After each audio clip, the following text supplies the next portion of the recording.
How do you...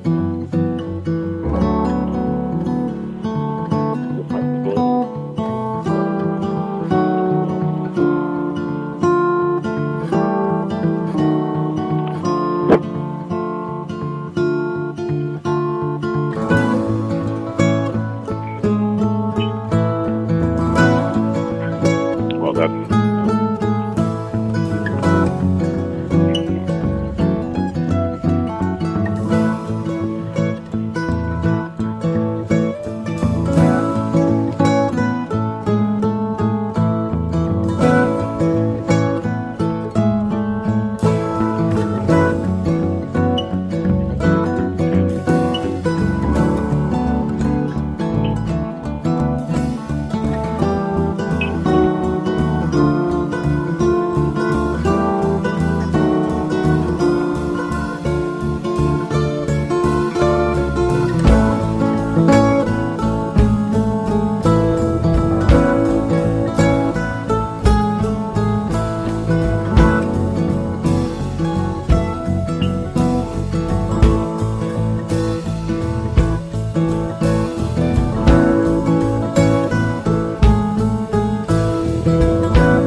And welcome to Off-Grid Journey.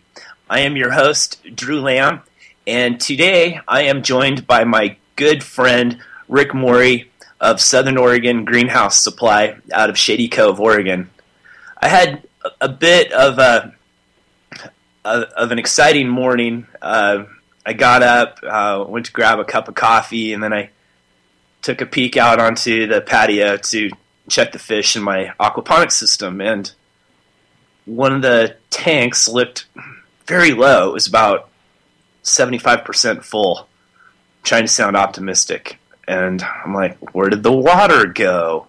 And so I stepped out to take a look, and I've got a filtration system that I built out of a 5-gallon bucket, and it's got a small little pump on it, and there's a siphon that ties the bucket into one of the tanks. And then I've got some deer netting that's shoved in there, and that acts as a filter media. So that I have a lot of fish in that system, and so many fish that just the water circulating through the gravel beds doesn't do an efficient job of removing the solids. So I've built this supplemental filtration system. But I think some kind of a critter got up on top of my tank and knocked the return line loose from the pump, from the filter, and so it pumped out water onto the ground until it got to a point where it just stopped. It could have been a disaster, actually. I didn't lose any fish, and fortunately I had a spare barrel, a 55-gallon plastic drum filled to the brim with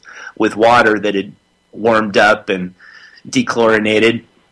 So I had to add water to the system. My main pump was just grinding away, and fortunately that didn't burn up. But yeah, today could have been a disaster. So the moral of the story is to make sure to secure all of your hoses on your aquaponics system very firmly. Clamp them down with something. Don't just set things into place, because gremlins come around at night and mess with things, and you could lose your entire crop, burn up pumps, spend a lot of time and money, and lose your crops. So lesson learned. Rick, how are you doing this morning? Oh, Drew, thank you for having me, and we're having just a delightful Sunday morning. So you are up at your new farm up on Yes. Creek. You just purchased a 35-acre farm. Yeah, we had been looking at this property for a good number of years, and just always it was always our number one location. We had outgrown that lovely home we built in Shady Cove. There just wasn't the space that we needed for the food that we raise, and the city is restrictive on livestock. You're allowed 6 hens, for example, no rooster. So we were out visiting friends, which is adjacent to this lovely farm, and we saw a for sale sign on it, and through divine intervention, karma, what have you, the owner and us were able to strike a price that was affordable for us, and she made our dream come true. I'm looking out at our 114-year-old barn. 8.5 acres is irrigated river bottom, creek bottom, I should say. And we've got all the timber we need for any future products. And it takes about 5 cords of wood to keep us comfortable in the winter. So one more project to take on. But we're really excited because we're going to be able to put up some, not just propagation-sized greenhouses, but we're going to put up some of the larger models. And not only display them, but we're going to use them, and hopefully we can talk a little bit about that today. Yeah, absolutely. Do you plan to do any outside crops over there? It seems like you had some fruiting trees at your other property. Yes, we did. We planted all but the pear tree ourselves, and we're taking the last harvest as we go. We just harvested all of the plums. They were absolutely delicious this year. And the pears and apples, I'm certain the house won't sell. Maybe it will. Maybe it'll sell that fast. But we're very fortunate. We got cherries this year. We're having good luck with the peaches. The pears and the apples are last year were very slight, and this year it's just incredibly abundant. So we really enjoy not only raising it, but eating it fresh and then putting up what we can enjoy fresh. So what kind of crops do you have in mind? Well, here in the farm are some very old fruit trees that were being manicured and being brought back. We're going to add some more fruit trees, some nuts. I'd like to raise some hazelnuts. Fortunately for us, there's an abandoned homestead with, you could say walking distance, that has got some of the most beautiful black walnuts you could ever imagine. So the blackberries are abundant. We're going to be putting up jam and jelly. The outside crops that we're going to raise, we've got what we call our outside kitchen garden, which is adjacent to the farmhouse. It's quite large. It's probably 4 times the size of what we had under the crops we were raising there in Shady Cove, and it's not chopped up. It's all in one piece. So we'll be able to put a propagation greenhouse very, very close to it. And the beauty of these artificial environments, these greenhouses, is we'll start propagating, Drew, no later than Valentine's Day, for example, so that folks that live up here, folks that live up at Prospect, where we've got a shortened growing season. In Prospect, they get about 9 weeks. So the folks up there, if they're not growing their own starts, they're buying well-developed, what we call 1-gallon starts, and they're willing to pay a slight premium for that size so that they can get a crop in before the first freeze. Mm-hmm. So we're going to propagate for ourselves, and then we're deciding right now, we're kicking it around, what are we going to want to grow inside these large greenhouses, both in the way of perhaps perennials as well as annuals. Mm-hmm. So we're going to put one up, I don't know if you're aware, but the government, if you're a producer and you've got a receipts for $1,000 worth of sales at any of the farmers markets or CSAs, they're supplementing up the purchase of large greenhouses.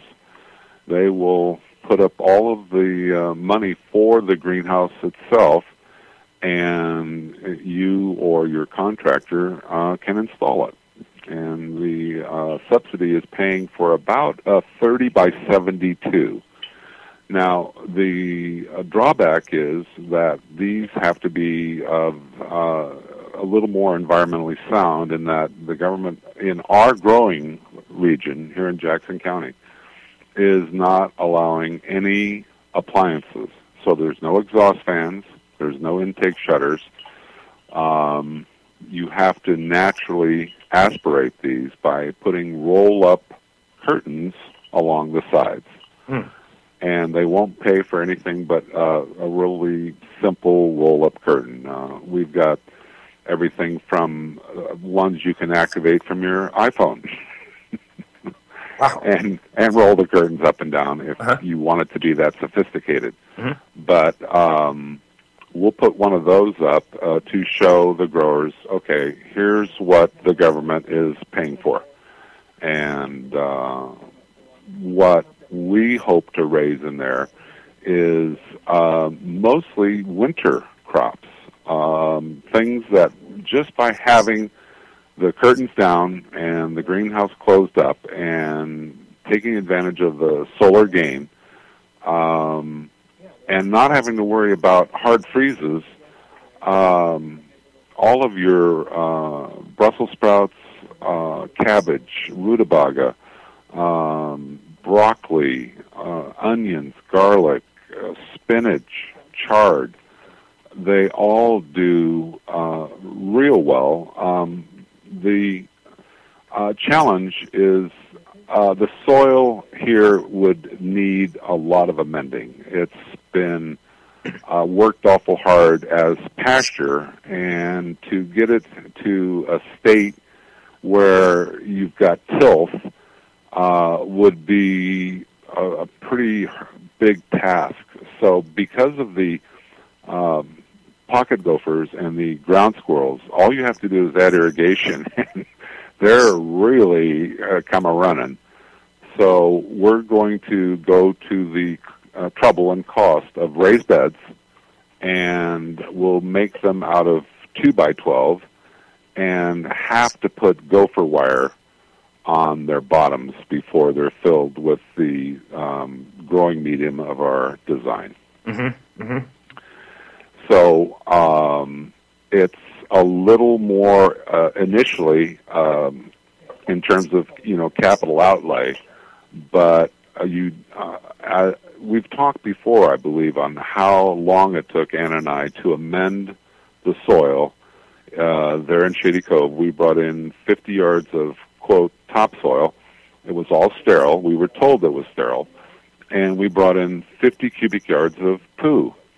And on top of that, all of the compost and some well-composted chicken manure so it wasn't so hot. We added vermiculite, perlite, sand, lots of organic matter.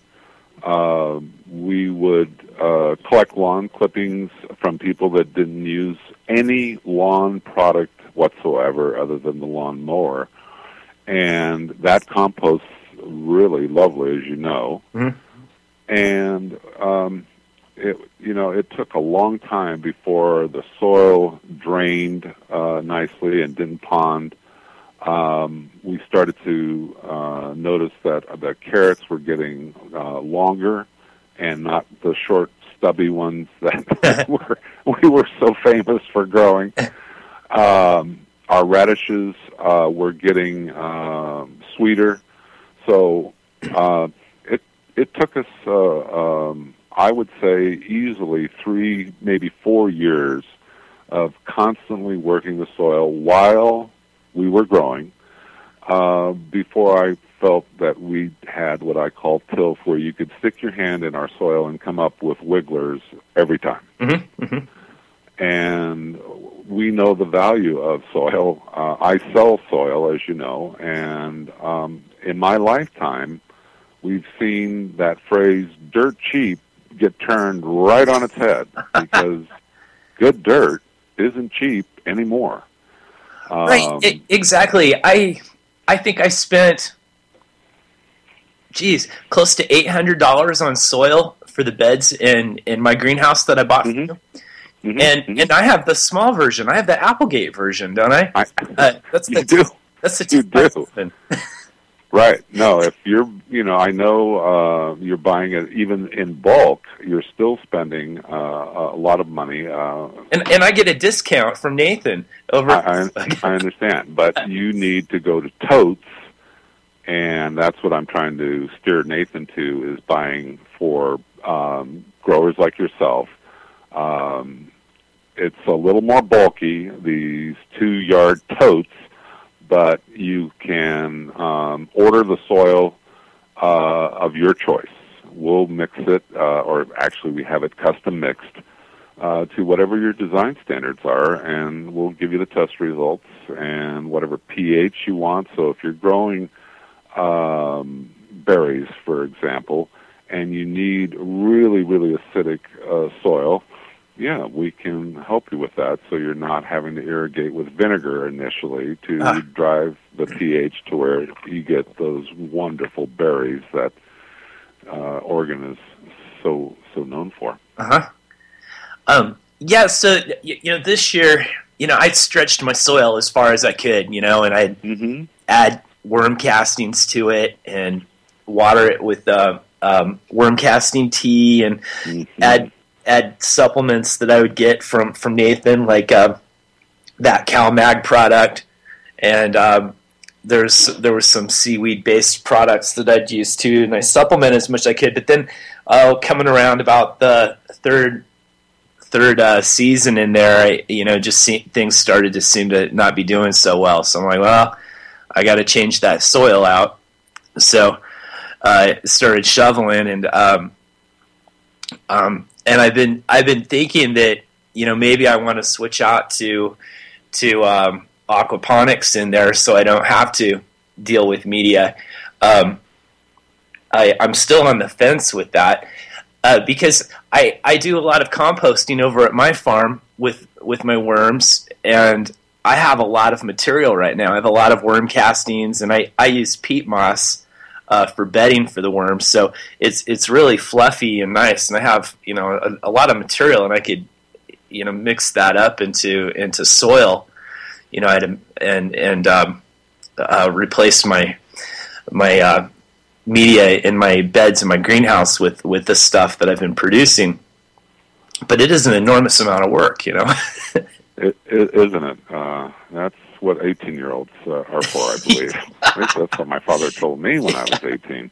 Yeah. But it's interesting that you educate your listeners by your experience here, and it's a really good learning experience that you have discovered that over a short period of time, 36 months, that to get the results that, the cornucopia, the fruit of our labor every fall, you've taken an awful lot of the nutrients out of your soil. And therein lies the difference between amping up from a garden scale to anything, bigger than a 30 by 30 parcel. Heck, you've got to put in what you're taking out. And we forget that. We think dirt is just like people that want to keep honeybees, not realizing that a domesticated bee is going to need food, water, and occasionally, rarely, but occasionally, medicine. And so your dirt needs to be constantly fed because it's what feeds us. And don't things build up after a while? You get salts that build up. Nutrients come out of balance. What kind of water are you getting out of your well, or are you using city water? Where I'm at, I'm using Medford city water. Okay. Now, I know it's chlorinated, and that's a problem because that will turn very into lightly sodium. Chlorinated. Right. But what I ended up doing, I had it on my drip irrigation system, but then I started to see the chlorine residue on some of my leaves and plants, and I like to use beneficial insects and nematodes in there. So I started just hand watering after I noticed that. So I let it degas to remove the chlorine, and then very important. Very, very. Another good listening and learning opportunity, the use inside of your greenhouse of a water barrel. And especially for your listeners that are on city water that are concerned with the amount of chlorine, and in some communities, of course, fluoride as well. So all of these are toxic to the organisms that contribute to us getting that healthy food that we work so hard for. Well, a lot of activity happens in the root zone, microbial activity. Exactly. And so there's a lot of things going on with bacteria in soil. The literature is out now where we're now realizing just how important to the soil health and to the health of what we're raising is with all of the bacteria and mycorrhizal organisms that promote soil health. We, and I'm sure you do the same with your outside garden, we put our garden to bed. The parts that aren't going to be dedicated to winter crops are heavily, heavily mulched before the first freeze, because we don't believe that it's a good idea to subject what we work so hard to amend to the ravages of winter. So we mulch it, and whether we use clean straw or we happen to have an abundance of clean leaves, we think a 6-inch bed of mulch is not excessive for the harshness of our winter. And it's proven itself that when we take that mulch off because what we finally had achieved there in Shady Cove was no-till. We no longer had to till the soil anymore. Oh, wow. And that was, it takes, a bit of work. You got to have a dedicated walking area because just your weight alone compacts the soil. Yes. So you don't want to be excessively walking where you're trying to practice real good soil health. And we would take the mulch off in the spring. We still find it very helpful to use a soil thermometer. And when we have our AM soil temperature of 50 degrees, regardless of what the calendar says, that's our signal to sow. And so in go the annuals we're trying to raise, whether it's sweet peas or sugar peas or pole beans, bush beans, at least 3 varieties of basil, 3 varieties of tomato. The only thing, Drew, that I can safely say we don't raise, and that's because we're lucky enough to live in a county with some of the greatest farm stands you could ever hope for, and that is corn and melons. Corn is very hard on your soil, as you know. And so when we can go down to support a fellow farmer there at Seven Oaks and buy a dozen of the most delicious sweet ears of corn for a whopping $4.75, it's like, let's just have corn for dinner. That'll be just fine.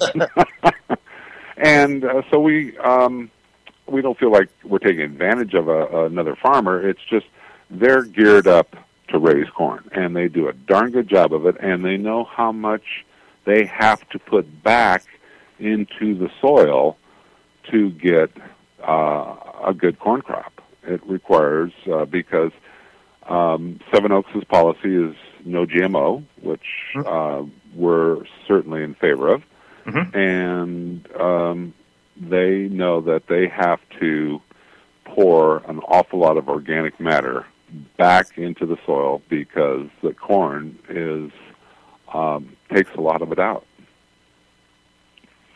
So we leave the corn and the melons to them, and we find, as long as we aren't too exhausted, we find that we can raise a pretty good variety of crop. The challenge for us is, like everyone else that gears up from being, shall we say, a successful season after season gardeners, both winter and summer crops, now it's going to be scaling up, and we too have kicked it around. Now we're lucky in that the farm, what we call our kitchen garden, the previous tenants were giving it a go as alpaca ranchers.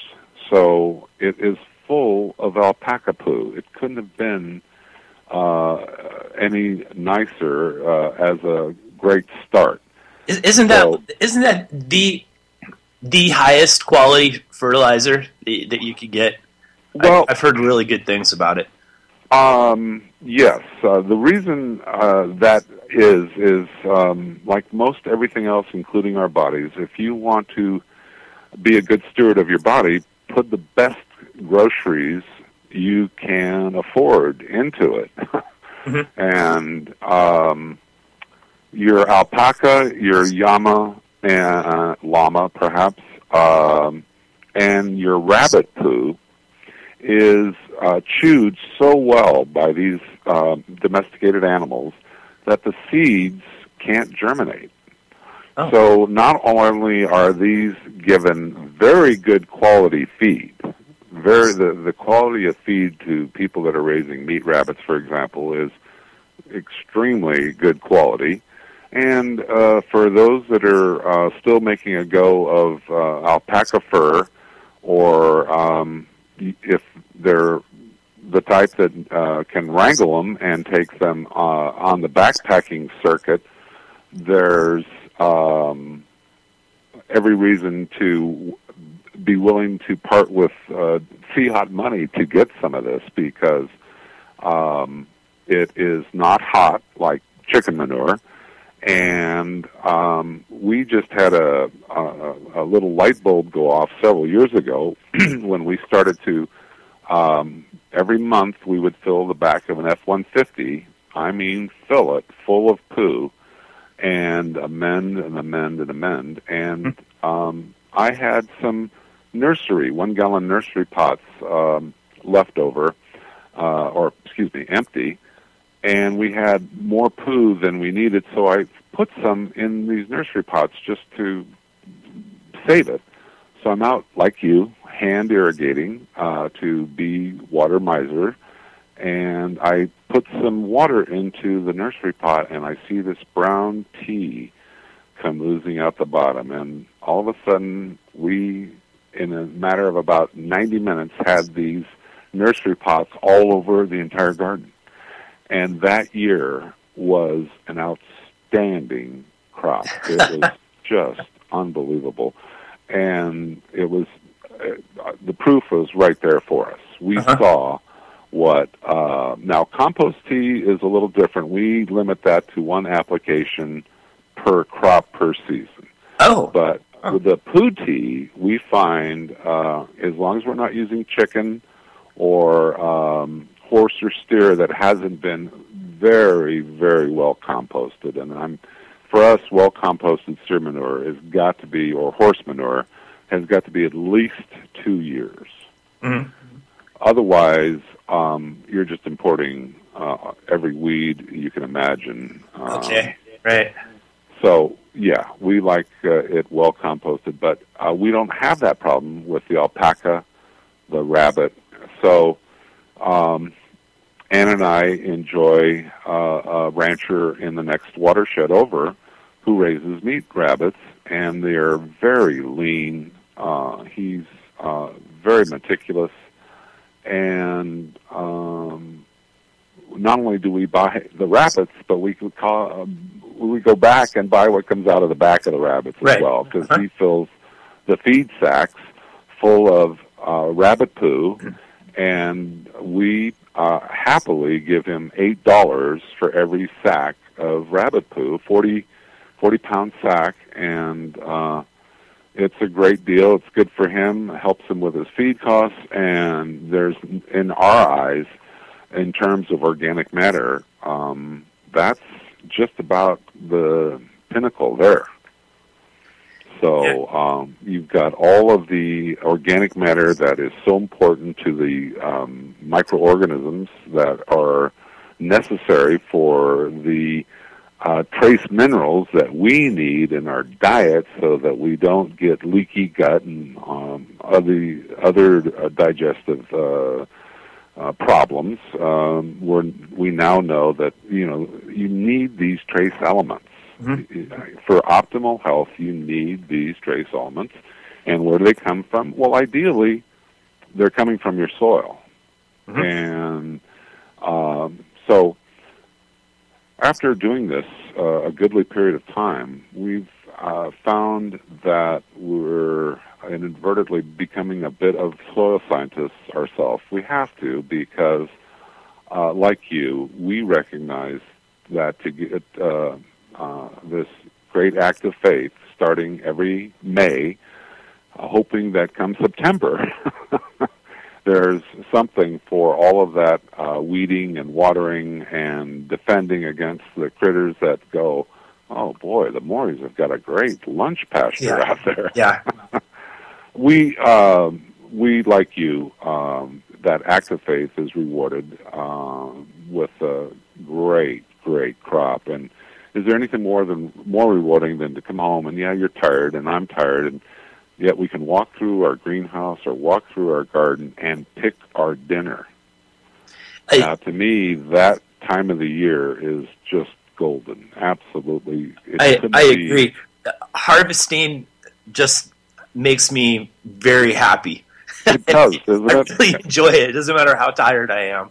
I join you in that, whether it's finding those hidden pickles or seeing the pink turn to that nice ruby red that says, there's a sandwich tomato. Uh-huh.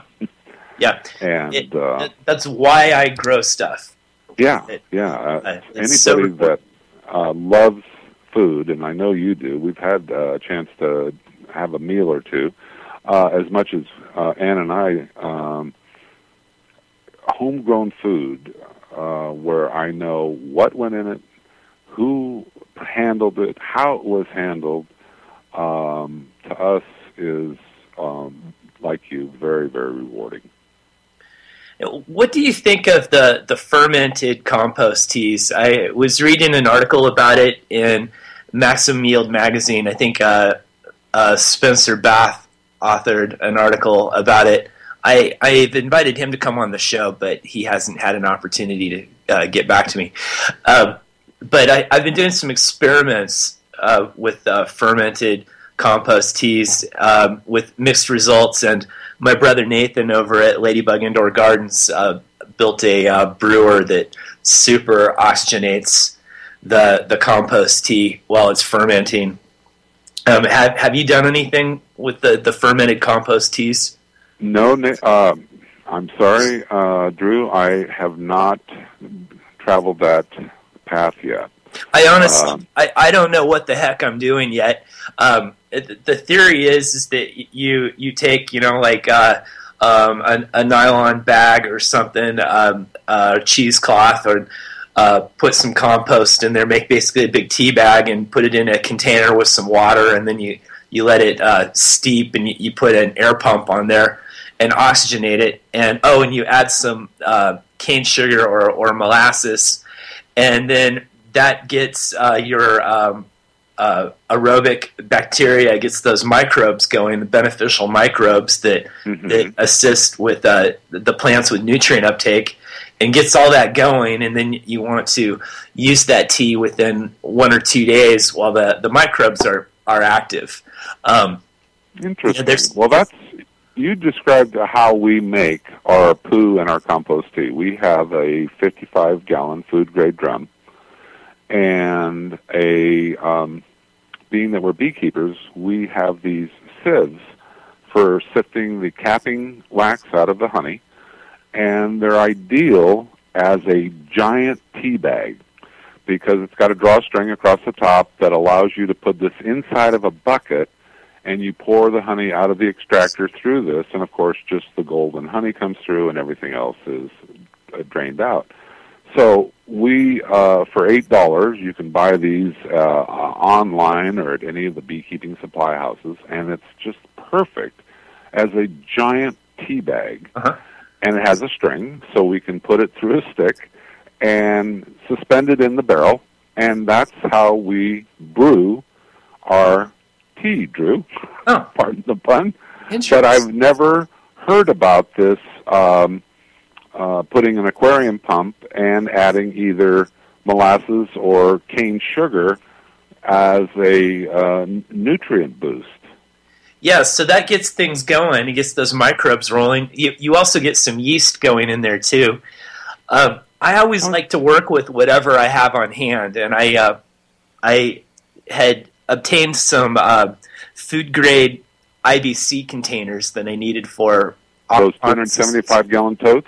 Yeah. Aren't those great? Yeah, they're great. And I had one, and it had quite a bit of organic glucose in the bottom of it. Probably about 20 gallons of organic glucose that was, I don't know, it was used by some food manufacturing company. And so I've got that stuff. There's sugar in it, that's for sure. So I used that to add to the compost tea. What I did actually was I took the leachate that comes off of my worm bins, which is basically it's just worm tea, and then I blended that with some aquaponics water. My main reasoning for doing this, and I don't have the equipment to test this, and feel free to advise me on this, because I have some soldier flies. I cultivate black soldier flies, and some of them have escape the insectary and run amok in my shop, and they lay eggs in my worm bins, so I end up with black soldier fly larvae in my worm bins, and their leachate is very high in ammonia, which, of course, plants don't really like ammonia unless it's nitrified, and then you've got your nitrate. So I've got a few varieties of bacteria in my aquaponics water that convert ammonia into nitrite and then into nitrate. So I just blend it with that. It helps to dilute that ammonia and also to break it down into nitrate. And so I blend that in with my worm tea, and then I added in a bit of the glucose, and then got the ferment going. But that glucose is this thick, syrupy stuff, and it was really hard to get it to mix and to dissolve, but I did get some stuff going, and you could smell it. It ended up getting kind of a fruity, yeasty smell to it. And then I tried watering some plants in my home yard with it, and grass and shrubs to see what it would do. And I got pretty good results from the initial batch, but after I kept adding to it and letting it go a little further, and the results started to fall off, and then it started. It got to the point where it would kill things. I think the alcohol level got too high. It started to take on like a smell of a not so good batch of homebrew, and so I have a lot of work to do yet with these experiments, and at some point I'm going to need to do tests, just so I know what's in this stuff, And the thing I would suggest. Is I would do a before and after pH test. I'd really be interested to see what effect this has on the soil pH. Is it neutral? Is it negative? What? Just exactly what?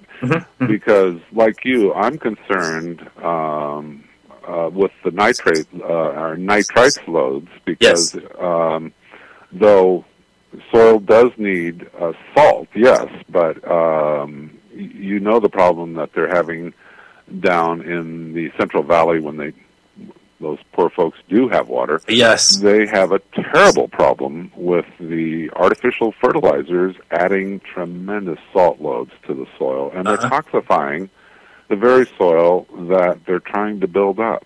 Right. So that's something that I keep in the back of my mind is I, like you, am now a firm believer in optimum soil health is my goal. If I keep the soil right, it will constantly give us, as long as we have water, it'll constantly give us the results that we're looking for. Good, right. Wholesome, nutritious, real food. Yes. You are what you eat.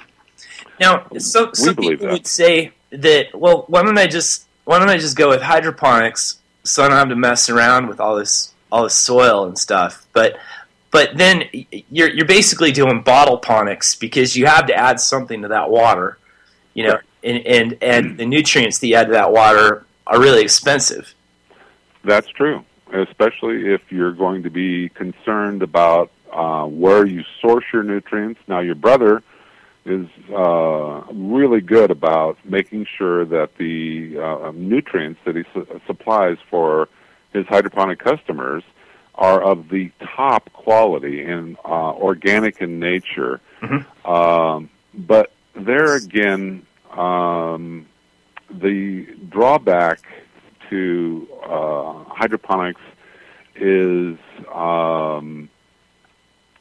cleanliness, and that if you get the wrong pH or your growing nutrient medium gets contaminated, it can be catastrophic. It's not like, oh, I've got a bad bed. I lost one of my raised beds, but it was limited to that. Mm-hmm. Where the sanitation requirements for hydroponics and all of the gear and all of this extruded plastic for the medium to be flushed through. I've seen a lot of them. I've done an awful lot with it, some with spectacular results, and some like it wasn't really quite what we had hoped for. Mm-hmm. But I do admit that if we're going to have any success with urban farming, it's going to probably be of the hydroponic nature, just because of the economies of scale. Mm-hmm. And if you're growing, say, in a 10-story building on every floor, it will pay to have some dedicated team member that has their sole duty to make sure that water and the nutrients are always up to par. Mm-hmm. Mm-hmm. And if you've got 10 floors that you're pumping this water or allowing gravity, you pump at night, for example, to the roof and then gravity feed, you're going to have a big enough operation where the that dedicated employee again and the filtration system and backup, because if you've got, say, 10 acres, but they're vertical, you can't afford to have a failure, right. A catastrophic failure in your pumping system. I mean, in 48 hours, it could be a catastrophic growing season. Right, yeah. So it's that kind of, and that size of an operation that can really take it to that limit where you've got some redundancies built in, and you've got somebody that understands the chemistry and the science of the pH and these nutrients.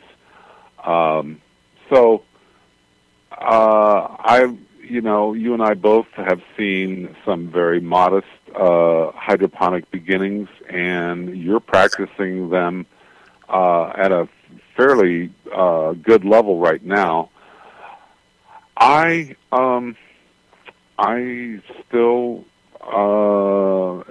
find that having the land, it came with 2 head of cattle and a horse, So I've got already organic machines out there doing their job. I'm still a dirt farmer. It's probably just...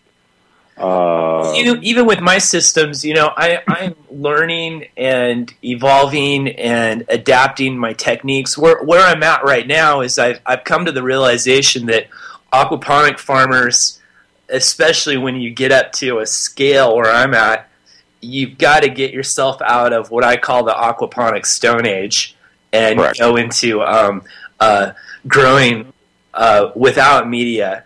At least not using media for your biofiltration.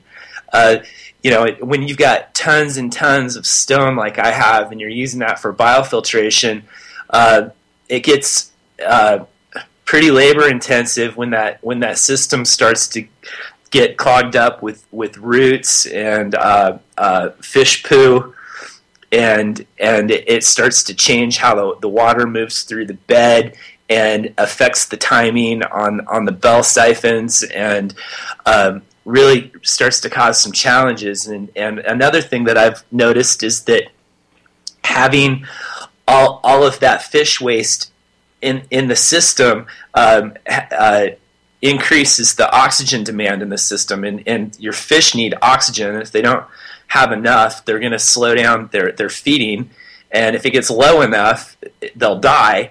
And then you've got all of this fish poo in the system that is oxidizing and is taking up the majority of the oxygen.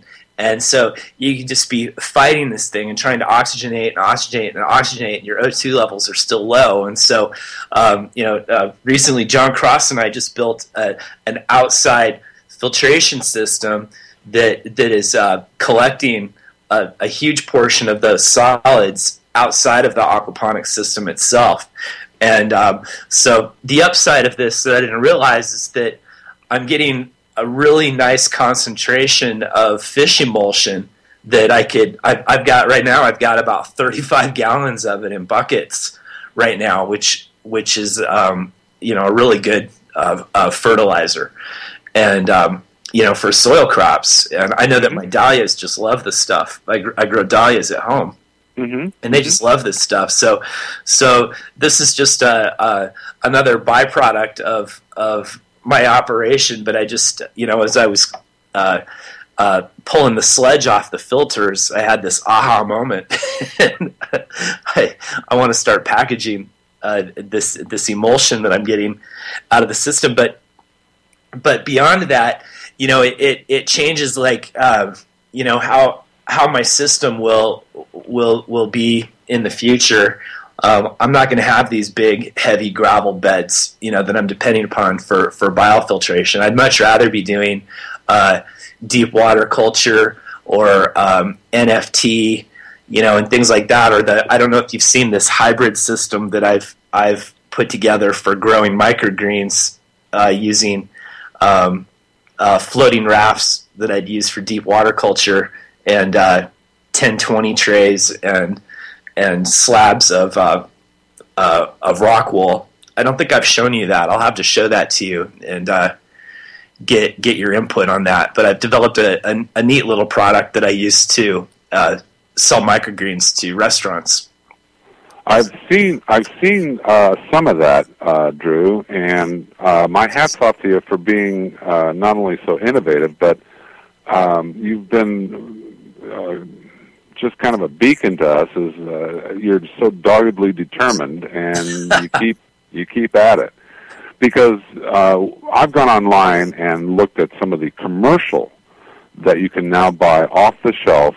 Aquaponics, hydroponic systems, and all of them that involve fish are all using the filter mechanism you just described to remove the solids from the water, and they're finding that just the nutrient load alone, without the solids, works extremely well. Yes. And they don't have that mass that you're talking about with those gravel beds, because space is expensive. Yes. And those gravel beds are heavy, and I certainly acknowledge how labor-intensive they are to clean once they get to that point where they're slowing the system up and gunking up. It's very a lot of work. And I've got worms in those beds, but they can only handle so much. And they help to poke holes through any of the clogs and whatnot and help to break it down. But it's still a lot. It's a lot of material in there. And so I could see is the system is pushing about 2 years in operation now, and I start seeing changes, and I have to adjust valves because the water flows differently through the system, and also you get a fish poo plaque buildup inside of the lines, and that affects your water pressure and your pump effectiveness, and all of these factors that change things. And when you're dealing with in these beds, I use a flood and drain that's activated by bell siphons, and so if the water's flowing in too slowly, they won't engage, the siphon won't engage, or if it's too much water, the siphon won't break, and they'll run continuously, and then you end up with too much water in your system, and your roots aren't getting oxygenated very well, and so there's all these problems. But it's hard to quite the learning curve. Exactly. You have to start doing it, and then you start adjusting things as you go. And I'd reached this point where I was trying to imagine a way to almost separate the hydroponic growing from the aquaponics, and started looking at them instead of as a complete system is two totally different systems. And I mean, the fish make your fertilizer, and they're another potential crop, that you could sell, but primarily they're your fertilizer generators. Sure. The market doesn't value them very much as food right now, which really surprises me. But they are valuable as fertilizer producers, and their fertilizer byproducts are valuable as well. I think is from a protein source, they're going to become very valuable in the very near future. I mean, you heard the tuna. I agree with that. The bluefin tuna. We share that point of view here in our house. Yes, we're seeing meat prices go up and up, and fisheries collapsing, especially in the Pacific. And the bluefin tuna are about decimated, but they were contaminated with mercury and radiation anyway. Right. So it'll probably benefit people's health to be eating less tuna. And then you've got these tuna companies had been petitioning the USDA to put other things other than tuna into their cans of tuna without having to label it, without having to tell the public what's in the tuna. Right. Well, what other fish or whatever is in there? They don't want to tell people what they're eating. Oh, Lord. Yeah, so it makes you wonder what they're putting in there. Well, again, you and I think, share with your listeners a real strong desire to consume healthy, wholesome food that from in our case, I can say with confidence that 90% of the food that we purchase because we don't raise it is from people we know, whether it's the people that raise our pork, our lamb. We've cut back on, we haven't bought any beef in about 3 years. But even the grocery store owner, I know him, I know his wife, I know his son. I introduced my wife to him.